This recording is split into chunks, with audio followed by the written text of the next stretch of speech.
जी प्यारे बच्चों, कैसे हैं आप? मैं उम्मीद करता हूँ आप ठीक होंगे। Welcome to GS academy YouTube channel.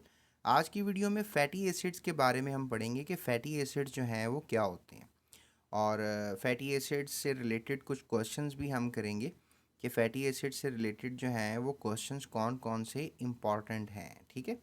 अच्छा, फैटी एसिड्स जो हैं ये बिल्डिंग ब्लॉक्स होते हैं लिपिड्स के। ठीक है, जैसे कि मैंने आपको बताया था कि लिपिड्स जो हैं वो ऑयल्स भी हो सकते हैं, फैट्स भी हो सकते हैं। अगर अनसैचुरेटेड लिपिड्स होंगे तो वो ऑयल्स होंगे, और अगर सैचुरेटेड लिपिड्स होंगे तो वो फैट्स होंगे। So they are long chain of saturated and unsaturated carboxylic acids. जिस तरह आपके सामने एक ये कार्बोक्सिलिक एसिड नज़र आ रहा है, लेकिन इसमें आप कह सकते हो, आपने जनरल फार्मूला पढ़ा था कार्बोक्सिलिक एसिड का ये, ठीक है ना, पढ़ा था ना आपने ये जनरल फार्मूला। अब इसमें आपको क्या नज़र आ रहा है, ये आर काफ़ी ज़्यादा कार्बन्स वाला नज़र आ रहा है। ठीक है, ये देखो ना, इसको मैं कंडेंस करूँ तो क्या बनेगा, R C O O H. ठीक है, ये देखो, okay, C O O H, C O O H, R आ गया। आर की क्या वैल्यू है, आर कहते हैं अल्काइल को। ठीक है, आर किसको कहते हैं, अल्काइल को। अल्काइल क्या है, यहाँ 15 कार्बन वाला अल्काइल है। तो आपने जनरल फार्मूला पढ़ा हुआ है अल्काइल का भी, क्या पढ़ा हुआ है, सी एन एच 2n+1। तो n की वैल्यू क्या है, 15। 15 को 2 से मल्टीप्लाई करो, क्या होगा, डेफिनेटली 30 होगा। 30+1 31 आ गया। यानी ये वाली वैल्यू आप कार्बन के नंबर से ही याद कर सकते हो, हाइड्रोजन की जो वैल्यू है। तो ये सैचुरेटेड फैटी एसिड है, याद रखिएगा। इसका नाम है पाल्मेटिक एसिड। ये बोर्ड में आपको एमसीक्यू भी आ सकता है, तो आपने एज एन एमसीक्यू उसको याद रखना है।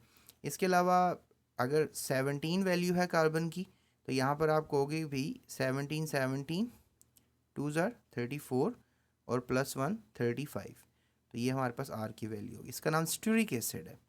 ठीक है, तो these acids form esters oils and fats. और ये क्या करते हैं जी, ये वाले एसिड्स क्या करते हैं, ये मिल जाते हैं ग्लिसरॉल के साथ। ठीक है, किसके साथ मिल जाते हैं, ग्लिसरॉल के साथ। ग्लिसरॉल मॉलिक्यूल कैसा नज़र आता है, ये। ठीक है, कम से कम 3 फैटी एसिड्स होने चाहिए। ये फैटी एसिड्स है ना, पाल्मेटिक एसिड, स्टेरिक एसिड, ये कम से कम 3 होने चाहिए, क्योंकि एक यहाँ लगेगा आके, एक यहाँ लगेगा, एक यहाँ लगेगा। 3, अभी ये 2 नज़र आ रहे हैं। अच्छा, तीनों सेम भी हो सकते हैं, तीनों डिफरेंट भी हो सकते हैं, या 2 सेम हो एक डिफरेंट हो जाए। ठीक है, एक चले मैं आपको हिंट दे देता हूँ, ऑयलिक एसिड, ये अनसेचुरेटेड फैटी एसिड है। तो इसका फॉर्मूला आप मुझे अभी कमेंट में बताओ। तो दीज एसिड्स फॉर्म ईस्टर्स। तो क्या होता है, ये एसिड्स मिल जाते हैं ग्लिसरॉल के साथ और फिर बनाते हैं ईस्टर्स। ईस्टर्स क्या होते हैं, ये आपने पीछे फंक्शनल ग्रुप पढ़ा हुआ है इसका। ठीक है, ये आपके सामने ट्राइग्लिसराइड एक ईस्टर नज़र आ रहा है। So with glycerol these acids form esters with glycerol in the presence of mineral acid. Mineral acids के नाम आपको याद करवाए थे चैप्टर नंबर 2 में। कौन कौन से होते हैं मिनरल एसिड, HCl, H2SO4 और HNO3। ठीक है, तो इन तीनों एसिड्स को एज अ मिनरल एसिड आपने याद रखना है। और ये वाला जो एसिड है ना, H2SO4, ये कह लो कि आप, ये मिनरल एसिड यूज़ होता है क्या क्या बनाने के लिए, ईस्टर्स बनाने के लिए। याद रखो कि जो ईस्टर्स हैं वो डेरिवेटिव्स हैं किसके, कार्बोक्सिलिक एसिड्स के। यानी कि जो कार्बोक्सिलिक एसिड होगा वो ग्लिसरॉल से मिलने के बाद क्या बन जाएगा, ईस्टर बन जाएगा। ये बात आपने याद रखनी। अगर इसने बनना है तो कार्बोक्सिलिक एसिड से ही बनना है। ये आपके सामने कार्बोक्सिलिक एसिड्स ही हैं, इनको हम फैटी एसिड्स कहते हैं।